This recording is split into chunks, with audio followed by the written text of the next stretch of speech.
नमस्कार, मैं हूं खुशबू पांडे। स्वागत है आपका हमारे खास कार्यक्रम जनता सरकार में, जिसमें हम बात करेंगे सत्ता के सिंहासन से लेकर जनता के सरोकार तक। साथ ही हम आपको बताएंगे प्रदेश सरकार की हर उस योजना के बारे में जिनका सीधा संबंध हरियाणा के जनता से है।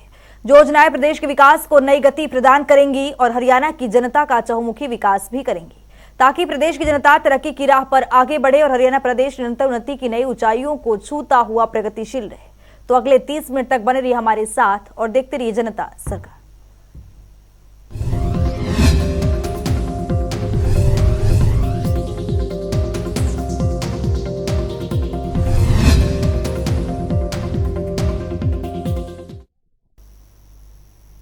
युवा पीढ़ी को प्रेरणा देने के लिए मुख्यमंत्री मनोहर लाल ने नशे के खिलाफ अभियान की शुरुआत कर दी है। मुख्यमंत्री ने साइक्लोथॉन के जरिए फिट हरियाणा की एक नई शुरुआत की है, जो 1 सितंबर से आरंभ हुई है और 25 सितंबर तक सायंकाल करनाल में संपन्न होगी। इस रिपोर्ट के जरिए समझिए जरा। हरियाणा के मुखिया मनोहर लाल ने जब से प्रदेश की कमान संभाली है, तब से प्रदेश एक नई प्रगति की राह पर अग्रसर हो रहा है। इन सब की बानगी तब देखने को मिली जब हरियाणा के मुख्यमंत्री मनोहर लाल ने एक नई पहल की शुरुआत करते हुए साइक्लोथॉन के जरिए फिट हरियाणा की नई शुरुआत की है। दरअसल 1 सितंबर से आरंभ हुई साइकिलिंग यात्रा पूरे प्रदेश में घूमेगी और 25 सितंबर को सायंकाल करनाल में संपन्न होगी। तो चलिए अब ग्राफिक्स पर नजर डालते हैं। मनोहर सरकार में नशा मुक्त होगा हरियाणा। मुख्यमंत्री मनोहर लाल ने शुरू की अनूठी पहल। हरियाणा को नशा मुक्त बनाने की दिशा में मुख्यमंत्री मनोहर लाल का बड़ा कदम। मुख्यमंत्री ने फिट हरियाणा की नई शुरुआत की है। मुख्यमंत्री ने साइक्लोथॉन के जरिए युवाओं को फिटनेस का संदेश दिया। 1 सितंबर से पूरे प्रदेश में घूम रही साइकिलिंग यात्रा 25 सितंबर तक पूरे प्रदेश में घूमेगी साइक्लोथॉन। प्रधानमंत्री नरेंद्र मोदी के फिट इंडिया अभियान को आगे बढ़ाते हुए मुख्यमंत्री मनोहर लाल ने ये नई पहल की शुरुआत की है। इससे पहले भी मुख्यमंत्री मनोहर लाल ने युवाओं को ड्रग्स से दूर रखने और नशा बेचने वाले नेटवर्क पर शिकंजा कसने के लिए हरियाणा, पंजाब, हिमाचल प्रदेश, उत्तराखंड, दिल्ली, राजस्थान और उत्तर प्रदेश राज्यों के लिए पंचकुला में एकीकृत सचिवालय स्थापित किया है। सरदार वल्लभ भाई पटेल की जयंती पर पूरे देश में आयोजित रन फॉर यूनिटी को भी ड्रग्स के खिलाफ लड़ने के लिए एक मुहिम चलाई थी। मुख्यमंत्री ने नशे के आदी लोगों को इससे उबारने के लिए एक और सुधार कार्यक्रम की है और इसी कड़ी में राहगिरी कार्यक्रम का आयोजन किया जा रहा है, जो अब तक जारी है। राहगिरी कार्यक्रम में हर शहर के स्कूली बच्चों सहित हर आयु वर्ग के लोग भाग लेते हैं और मुख्यमंत्री के फिट हरियाणा, फिट अपना शहर के संकल्प को दोहराते हैं। मुख्यमंत्री इससे पहले भी सिरसा से यूनाइटेड अगेंस्ट ड्रग्स के लिए मैराथन दौड़ का आयोजन करवा चुके हैं। मुख्यमंत्री युवाओं को नशे से दूर रखना ही अपना दायित्व मानते हैं और इसके लिए उन्होंने समाज के प्रबुद्ध लोगों से भी आह्वान किया है कि वे भी इसके लिए सामूहिक रूप से प्रयास करें। मुख्यमंत्री के इस पहल पर संत महात्माओं ने भी नशा मुक्त हरियाणा बनाने के इस अभियान में सहयोग देने की शुरुआत की है। पंजाब राज्य के सीमा से लगते सिरसा, फतेहाबाद, कैथल और अंबाला जिले में युवा नशे के आदी हैं। मुख्यमंत्री की पहल है कि युवाओं को नशे से दूर रखने के प्रति जागरूक किया जाए। युवाओं को नशे की लत छुड़ाकर खेलों से जोड़ना चाहिए।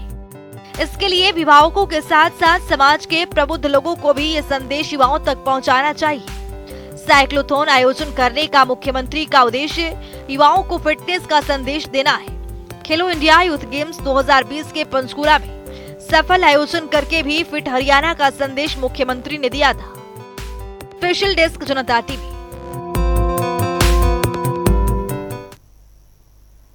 हरियाणा को नशा मुक्त बनाने की दिशा में मुख्यमंत्री मनोहर लाल ने महत्वपूर्ण कदम उठाते हुए प्रदेश में पहल की शुरुआत की है। मुख्यमंत्री की इस पहल से प्रदेशवासियों में खुशी का माहौल है। इसी कड़ी में सोनीपत के एसएम हिंदू वरिष्ठ माध्यमिक विद्यालय से सांस्कृतिक संध्या का भव्य आयोजन किया गया। इस रिपोर्ट के जरिए देखिए। हरियाणा की मनोहर सरकार प्रदेश में नशे के खिलाफ हर संभव प्रयास कर रही है। साथ ही नशा मुक्त हरियाणा बनाने के लिए मुख्यमंत्री मनोहर लाल के नेतृत्व में कई योजनाएं चलाई जा रही हैं। इसी कड़ी में नशे की रोकथाम और युवाओं को नशे के खिलाफ जागरूक करने के लिए प्रदेश के कई इलाकों में साइकिल रैली आयोजित की जा रही है। वहीं सोनीपत में एसएम हिंदू वरिष्ठ माध्यमिक विद्यालय में सांस्कृतिक संध्या का भव्य आयोजन किया गया। वहीं जिला प्रशासन के संयोजन में सूचना लोक संपर्क एवं भाषा विभाग और हरियाणा कला अकादमी के विशेष सहयोग से सांस्कृतिक संध्या का भी आयोजन किया गया, जिसमें प्रख्यात कलाकारों के साथ विद्यार्थियों ने दमदार प्रस्तुतियां देते हुए नशे के खिलाफ जोरदार अलख जगाने का प्रयास किया। इस आयोजन में प्रख्यात कलाकार सत्यवान सरो ने हरियाणवी गीत यो हमारा हरियाणा जीत दूध दही का खाना की दमदार प्रस्तुति से युवाओं को खेल संस्कृति के महत्व से अवगत करवाया। साथ ही जीवीएम गर्ल्स कॉलेज की छात्रा मानसी ने एकल हरियाणवी नृत्य की शानदार प्रस्तुति दी और राजकीय कन्या वरिष्ठ माध्यमिक विद्यालय के साथ साथ जीवीएमआई टीम की छात्राओं ने भी समूह एवं युगल नृत्यों की दमदार प्रस्तुतियां दी। इस अवसर पर वाल्मीकि जन जागृति आश्रम के संत रमेश विकल ने भी युवाओं को नशे से दूर रहने का संदेश दिया। उन्होंने कहा कि मुख्यमंत्री मनोहर लाल ने ये रूठी मुहिम चलाई है ताकि युवाओं को नशे की गिरफ्त में जाने से बचाया जा सके। इस साइकिल रैली के माध्यम से प्रदेश भर में जागरूकता की अलख जगाई जा रही है, जिसका शुभारंभ स्वयं मुख्यमंत्री मनोहर लाल ने किया है। इस प्रकार के प्रयास रंग लाएंगे और हरियाणा को नशा मुक्त भी बनाया जा सकेगा। वहीं हरियाणा वासियों के स्वास्थ्य के लिए काम कर रही मनोहर सरकार अब आयुष्मान योजना और चिरायु योजना का विस्तार कर रही है। तो चलिए ग्राफिक्स पर नजर डालते हैं। हरियाणा सरकार कर रही चिरायु आयुष्मान योजना का विस्तार। योजना के तहत बनाए जाएंगे 8 लाख नागरिकों के नए स्वास्थ्य कार्ड। तो आपको बता दें कि 31 दिसंबर 2023 तक चलेगा आयुष्मान भारत भव्य का विशेष अभियान। स्वास्थ्य विषय पर हर घर तक पहुंचेंगे स्वास्थ्य कर्मी। तो वहीं ग्राम सभाओं के जरिए स्वास्थ्य, सफाई और पोषण की देंगे जानकारी। मनोहर सरकार के नेतृत्व में लगातार इस पहल की शुरुआत की जा रही है। हेल्थ वेलनेस सेंटर पर शनिवार और रविवार को लगेगा आयुष्मान मेला। मुख्यमंत्री लगातार गरीब जरूरतमंदों के लिए कई बड़े कार्य कर रहे हैं। आंगनवाड़ी और सरकारी स्कूलों के 18 साल तक के सभी बच्चों की यहां पर स्वास्थ्य जांच होगी। पात्र व्यक्तियों के लिए बनाई जाएगी आभा आईडी और आयुष्मान कार्ड। पारदर्शिता के साथ काम कर रहे हरियाणा के मुखिया मनोहर लाल ने करीब 9 सालों में हरियाणा की तकदीर और तस्वीर बदलने का काम किया है। आज हरियाणा की छवि देश के अग्रणी राज्यों में शुमार होता जा रहा है, क्योंकि यहां के मुख्यमंत्री मनोहर लाल ने यह साबित कर दिया है कि राजनीति में रहते हुए समाज की भलाई के लिए व्यापक तरीके से कार्य किया जा सकता है, जिससे आम जनमानस तक लाभ पहुंच सके। देखिए मनोहर सरकार के करीब 9 साल के विकास कार्यों से जुड़ी खास रिपोर्ट। किसी भी प्रदेश और देश के लिए उन्नति का मतलब केवल विकास कार्यों या भौतिक विकास तक सीमित नहीं होता, बल्कि समाज हित और एक सभ्य समाज के निर्माण के लिए काम करना भी सरकार की जिम्मेवारी होती है। इस जिम्मेवारी की पूरी तरह से सही मायनों में चरितार्थ करके मुख्यमंत्री मनोहर लाल ने दिखाया है कि राजनीति में रहते हुए समाज की भलाई के लिए व्यापक तरीके से कार्य किया जा सकता है। मनोहर सरकार ने पिछले करीब 9 सालों में हरियाणा की तस्वीर और तकदीर बदलने का काम किया है। सत्ता संभालते ही मुख्यमंत्री ने आम जन के जीवन को सुगम बनाने की जो पहल की थी, उसे आज आम जनमानस तक घर बैठे सभी सरकारी योजनाओं और सुविधाओं का लाभ मिल रहा है। मुख्यमंत्री मनोहर लाल ने आईटी का प्रयोग करते हुए बड़ा व्यवस्था परिवर्तन कर राजकाज की व्यवस्था को ऑनलाइन किया। सरकार ने ग्राम स्तर तक अंत्योदय सरल केंद्र, अटल सेवा केंद्र खोले, जिससे नागरिकों को सरकार की योजनाओं और सेवाओं का लाभ प्राप्त करने के लिए दफ्तरों के चक्कर लगाने से मुक्ति मिली। आज इन केंद्रों के माध्यम से प्रदेशवासियों को 50 से अधिक विभागों की 680 से अधिक योजनाएं और सेवाएं मुहैया करवाई जा रही है। इतना ही नहीं, सामाजिक परिवेश में परिवार एक इकाई होता है, इसीलिए परिवार की पहचान के लिए मुख्यमंत्री ने परिवार पहचान पत्र एक महत्वाकांक्षी योजना शुरू की है। इसके तहत प्रदेश के सभी परिवारों का डाटा एकत्रित किया गया और हर एक सदस्य की आय, रोजगार सभी जानकारियां एक प्लेटफॉर्म पर दर्ज है, जिसके आधार पर सरकार ने आय सीमा के अनुसार प्रदेश के अति गरीब परिवारों को सदस्य के अनुसार शिक्षा, स्वास्थ्य और रोजगार की सुविधाएं मुहैया करवा रही है। हरियाणा एक, हरियाणवी एक को आधार मानते हुए मुख्यमंत्री ने 5S यानी शिक्षा, स्वास्थ्य, सुरक्षा, स्वावलंबन और स्वाभिमान को जो नारा दिया है, उसे सही मायनों में पूरा करके भी दिखाया। में हमने जो बहुत उपलब्धियां की हैं, कुछ जो चीजें ऐसी हैं जो जनता में बुराई के नाते देखी जाती हैं, उनको प्रहार किया और जनहित में जो अच्छी बातें करनी है उसको हमने आगे भी बढ़ाया। अगर मैं ये कहूं कि हमने प्रहार किया, 3C पर प्रहार किया, करप्शन, कास्ट और क्राइम, 3 चीजों पर हमने प्रहार किया है और लगातार चल रहा है, क्योंकि विषय ऐसे हैं कि जो एक दिन में समाप्त नहीं हो सकते, चाहे वो क्राइम हो, चाहे वो करप्शन हो, चाहे वो कास्ट ओरिएंटेड सारा जो सिस्टम बना होता वो हो। और इसी प्रकार से हमने 5S को प्रमोट किया हमेशा, शिक्षा, स्वास्थ्य, सुरक्षा, स्वावलंबन और स्वाभिमान, इन 5 चीजों को हमने लगातार प्रमोट किया है।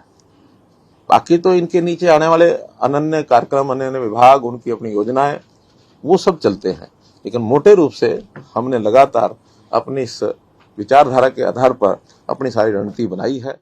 प्रदेश में शिक्षा के स्तर को ऊंचा उठाने के लिए राज्य सरकार ने आमूलचूल परिवर्तन किए। साल 2014 के बाद से लगातार शिक्षा क्षेत्र के लिए बजट में वृद्धि की और स्कूलों में अच्छा स्टाफ और अन्य सुविधाएं उपलब्ध करवाने पर बल दिया, ताकि बच्चों को बेहतर शिक्षा मिल सके। कोविड-19 के दौरान बच्चों की शिक्षा प्रभावित न हो, इसके लिए सरकार ने डिजिटल माध्यम से कक्षाएं लगाई, साथ ही स्कूलों में मजबूत इंफ्रास्ट्रक्चर विकसित किया और निजी स्कूलों की भांति सरकारी क्षेत्र में भी अच्छी शिक्षा मिली। इसके लिए संस्कृति मॉडल स्कूल स्थापित किए गए। हरियाणा पहला ऐसा राज्य बना है जिसने आईटी के युग में 10वीं से 12वीं कक्षा के विद्यार्थियों को लगभग 5 लाख मुफ्त टैबलेट प्रदान किए हैं, ताकि बच्चे आज के युग के साथ आगे बढ़ सके। राष्ट्रीय शिक्षा नीति 2020 को राष्ट्रीय लक्ष्य यानी वर्ष 2030 से पहले वर्ष 2025 में हरियाणा में पूर्ण रूप से लागू करने का निर्णय राज्य सरकार ने लिया है और 2025 तक ऐसा करने वाला हरियाणा देश का पहला राज्य बनेगा। प्रदेश के नागरिकों को बेहतर स्वास्थ्य सुविधाएं मुहैया करवाने के लिए मुख्यमंत्री मनोहर लाल के नेतृत्व में पिछले लगभग 9 सालों में सरकार ने स्वास्थ्य के आधारभूत ढांचे को सुदृढ़ किया, गांव स्तर तक हेल्थ सेंटर स्थापित किए, ताकि हर नागरिक को इलाज की सुविधा सुगमता से मिल सके। चिकित्सकों की संख्या बढ़ाने के लिए भी सरकार ने कई कदम उठाए। साल 2014 में जहां प्रदेश में केवल 700 MBBS की सीटें थी, राज्य सरकार ने पिछले 9 सालों के दौरान नए मेडिकल कॉलेज खोलकर MBBS की सीटें को 1835 तक लाने का काम किया है। इतना ही नहीं, मुख्यमंत्री के विजन के अनुरूप हर जिले में एक मेडिकल कॉलेज स्थापित होने से MBBS की सीटों की संख्या 3000 तक पहुंच जाएगी। इतना ही नहीं, प्रदेश में नए नर्सिंग कॉलेज भी स्थापित किए जा रहे हैं। मुख्यमंत्री मनोहर लाल कहते हैं कि एक बेटी के पढ़ने से उनके परिवार की कई पीढ़ियां शिक्षित हो जाती है। इसी वाक्य को धरातल पर उतारते हुए प्रधानमंत्री नरेंद्र मोदी की ओर से शुरू किए गए बेटी बचाओ बेटी पढ़ाओ अभियान को सामाजिक संस्थाओं के सहयोग से वर्तमान राज्य सरकार ने भ्रूण हत्या पर अंकुश लगाया, जिसका नतीजा ये हुआ कि प्रदेश में लगातार लिंगानुपात में बेहतर सुधार हुआ। इसी दिशा में आगे बढ़ते हुए मुख्यमंत्री मनोहर लाल ने महिलाओं को स्थानीय सरकारों में और अधिक अधिकार देने के लिए पंचायती राज संस्थाओं में महिलाओं को 50% आरक्षण दिया। इतना ही नहीं, पुलिस में भी महिलाओं की संख्या को 15% तक ले जाने का सरकार का लक्ष्य है। प्रदेश में महिलाओं की सुरक्षा की ओर विशेष ध्यान देते हुए उनके खिलाफ अपराधों से निपटने के लिए सरकार ने राज्य में 33 नए महिला थाने और 239 महिला हेल्प डेस्क स्थापित किए गए हैं। मुख्यमंत्री ने सत्ता संभालते ही प्रदेश के अति गरीब परिवारों और नागरिकों के उत्थान का जो संकल्प लिया था, उसे पूरा भी किया। किसी भी व्यक्ति को मुफ्त में कुछ देने की प्रथा के विरुद्ध उन्हें स्वावलंबी बनाने के विजन के अनुरूप मुख्यमंत्री के मार्गदर्शन में सरकार ने मुख्यमंत्री अंत्योदय परिवार उत्थान योजना को लागू किया, जिसके तहत प्रदेश के ऐसे अति गरीब परिवार जिनकी पारिवारिक आय 1 लाख रुपए से भी कम है, उनकी आर्थिक उत्थान का लक्ष्य निर्धारित किया। सरकार के सतत प्रयासों के फलस्वरूप बैंकों के जरिए आज लगभग 50,000 लोगों को ऋण उपलब्ध करवाया गया है, जिससे लोगों ने स्वरोजगार स्थापित किए। ये लोग आज 15,000 रुपए से 20,000 रुपए प्रति माह आय अर्जित कर अपने परिवार को संभाल रहे हैं। इन 9 सालों में मुख्यमंत्री मनोहर लाल के नेतृत्व में राज्य सरकार ने समाज कल्याण और नागरिकों के उत्थान के लिए जितनी भी योजनाएं और कार्यक्रम चलाए, उतनी शायद पहले किसी भी सरकार ने शुरू नहीं की। 2014 के बाद से वर्तमान सरकार के कार्यकाल के दौरान राज्य ने हर क्षेत्र में जितनी तेज गति से प्रगति की है, इस राह में प्रदेशवासी भी एक नए हरियाणा का गवाह बने। आज समाज का हर वर्ग सरकार की कार्यप्रणाली, नीति निर्माण और पात्र नागरिकों को योजनाओं का लाभ सुनिश्चित करने की प्रतिबद्धता से आश्वस्त नजर आता है। स्पेशल डेस्क जनता टीवी।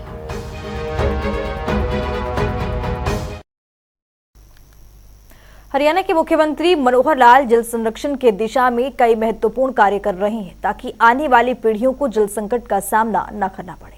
इन सबको ध्यान में रखते हुए मुख्यमंत्री मनोहर लाल ने पानी का सही उपयोग करने के लिए प्रदेश के नागरिकों से आह्वान किया है, तो वहीं पानी के संग्रह के साथ साथ उसके प्रबंधन के लिए भी काम करने की अपील की है। रिपोर्ट के जरिए देखिए।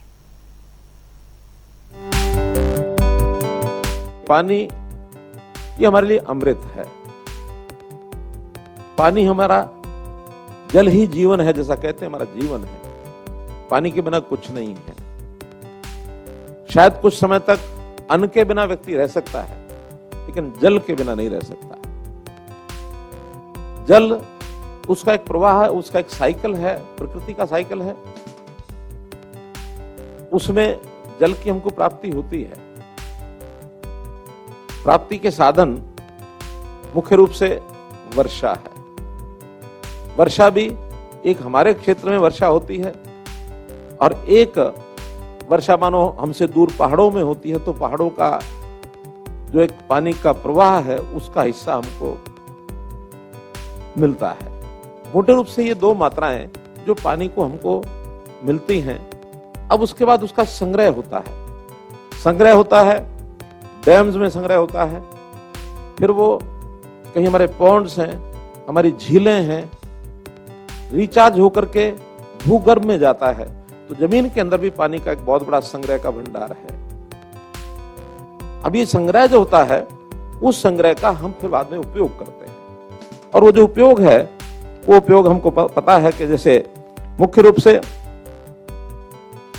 पीने के लिए हम पानी का उपयोग करते हैं, खेती सिंचाई के लिए करते हैं, उद्योग के लिए करते हैं, और अन्य हमारी जितनी आवश्यकताएं हैं, उन आवश्यकताओं के लिए हम करते हैं। संयोग ऐसा है कि पीने का तो हर एक जीव को पानी चाहिए, चाहे मनुष्य है, चाहे पशु है, कोई भी जानवर है, पक्षी है, हर छोटा बड़ा जीव उसको पानी पीने के लिए चाहिए। लेकिन एक मनुष्य ही ऐसा है जो पीने के अतिरिक्त और जो उसकी दिनचर्या की दैनिक आवश्यकताएं हैं, वो भी पानी पर बहुत निर्भर करती हैं।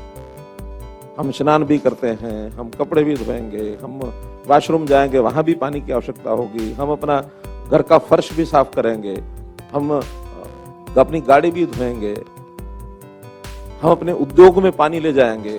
अब पानी की आवश्यकता है, पूर्ति करनी पड़ेगी। घर घर, हर घर जल, नल से जल, एक अभियान चलाया है। अब उसमें से कोई कहे कि पानी ज्यादा लगता है, ऐसा नहीं है। देखा जाए तो अगर सिस्टम कारगर हो गया तो उससे पानी बचेगा, क्योंकि जितने भी इससे पहले पानी का जो गांव में हम लगाते हैं, उसकी जो पोस्ट लगती है अलग से, उसके अंदर पानी अंधाधुंध चलता है, बिना रोक टोक के चलता है, नालियां भरी रहती हैं। गांव के अंदर तो पानी को चलाने के लिए नीचे से भी खींचो या अपने वाटर वर्क से लाओ, जितना पानी है बहा दो, शाम को खाली करो, फिर भरो उसको। लेकिन उसका उपयोग करने के लिए अगर हमने हर घर नल से जल अगर ये किया है, तो पानी का उपयोग जितना उतना ही वो करेगा परिवार का आदमी। तो ऐसा इसका उपयोग भी हमको चेक करना पड़ेगा। पानी का उपयोग करने के लिए अगर भूमि ठीक नहीं है तो भी हमको कठिनाई होगी। कई जगह वाटर लॉगिंग हो गया है। अब वाटर लॉगिंग जो पानी वास्तव में ऊपर है, ऐसा नहीं कि नीचे चोए का पानी सब जगह से आ गया। वो पानी रिचार्ज होकर नीचे नहीं जा रहा, वहां मिट्टी की, भूमि की जो लेयर्स हैं उसमें कहीं गड़बड़ हुई है। अगर वहां भी आप ट्यूबवेल लगा करके पानी निकालना चाहेंगे, वाटर लॉगिंग ऊपर के एरिया में है, नीचे आपको 60 फुट से 50 फुट से नीचे पानी, अच्छा पानी मिलेगा नहीं। पानी हमारे लिए इतना कम ना हो जाए कि अगली पीढ़ी, आने वाली पीढ़ी हमको कहीं कहे कि हमारे पूर्वज जो हैं वो, उनको कोई समझ नहीं थी, अकल नहीं थी। तो जैसे हमें पानी जो है विरासत में यहाँ तक मिला है, हम अगली पीढ़ी को भी पानी विरासत में दे करके जाए। तो चलिए अब जान लेते हैं आज के सवाल का विजेता कौन है।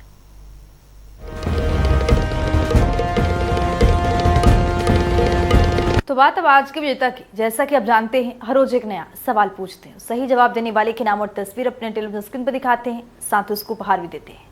तो चलिए अब जान लेते हैं कल का हमारा सवाल क्या था और कौन है इसका विजेता। कल का हमारा सवाल था, कृषि यंत्र अनुदान योजना की शुरुआत कब की गई थी? इसका सही जवाब है बी, 3 अगस्त 2023। जरूर जवाब आए, लेकिन आज के हमारे विजेता हैं अरुण चौधरी करनाल से। अरुण, आपको बहुत बहुत बधाई।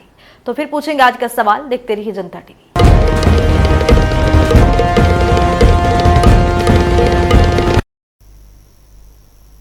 तो वक्त हो गया है आज की मुलाकात का। आज की मुलाकात में हम हर दिन नए शख्सियत से आपको रूबरू कराते हैं और उनकी कार्यप्रणाली पर बारीकी से नजर डालते हैं, जानते हैं वो तमाम योजनाएं जो बनी है हरियाणा की जनता के लिए। तो वैसे ही शख्सियत जनता टीवी ने खास बातचीत की है। इनका नाम है करनैल सिंह, जो कि यमुनानगर से ब्लॉक एजुकेशन ऑफिसर के पद पर काबिज हैं। सुनिए।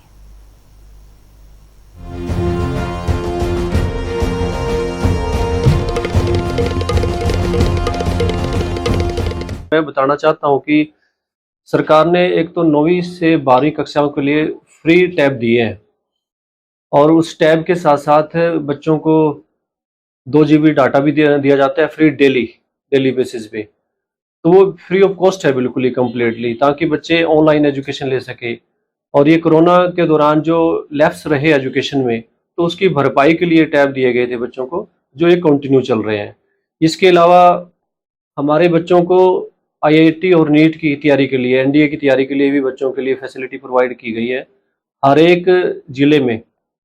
अब तो हर एक ब्लॉक के लेवल पे ये बुनियाद के तहत 9वीं और 10वीं कक्षाओं के लिए सेंटर बनाया गया, जहां पर बच्चा 9वीं क्लास से ही IIT और नीट की तैयारी करना शुरू कर देता है। उसके लिए 8th क्लास में जब बच्चे होते हैं तो उनसे एक टेस्ट लिया जाता है डिस्ट्रिक्ट लेवल पे। जो बच्चे उसको क्वालिफाई करते हैं तो उनका एडमिशन इन बुनियाद सेंटरों में होता है। वो ब्लॉक लेवल पे हर एक, हमारे जिले में 6 बुनियाद सेंटर हैं यहाँ पर, जो बच्चे नीट और IIT की तैयारी कर रहे हैं। इसके अलावा NDA की तैयारी के लिए भी हरियाणा एजुकेशन डिपार्टमेंट ने सेंटर बना दिया है।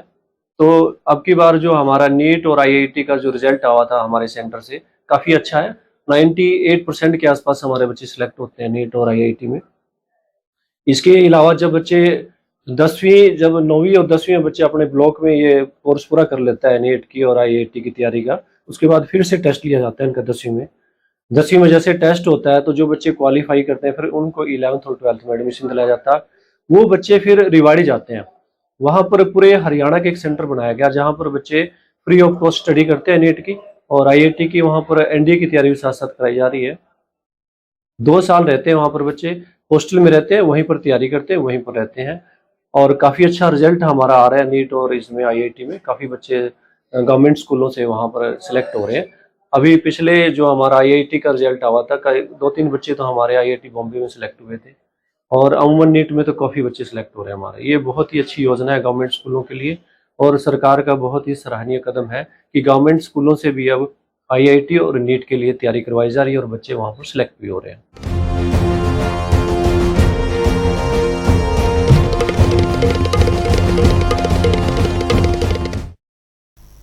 तो वक्त हो गया है आज के सवाल का। तो चलिए अब जान लेते हैं आज के सवाल में क्या कुछ है।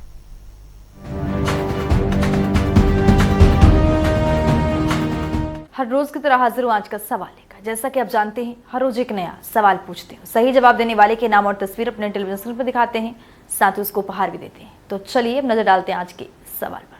बेटी बचाओ बेटी पढ़ाओ अभियान की शुरुआत कहां से की गई थी? A Panchkula, B Sirsa, C Panipat, D Chandigarh. तो दीजिए सही जवाब और बनिए विजेता।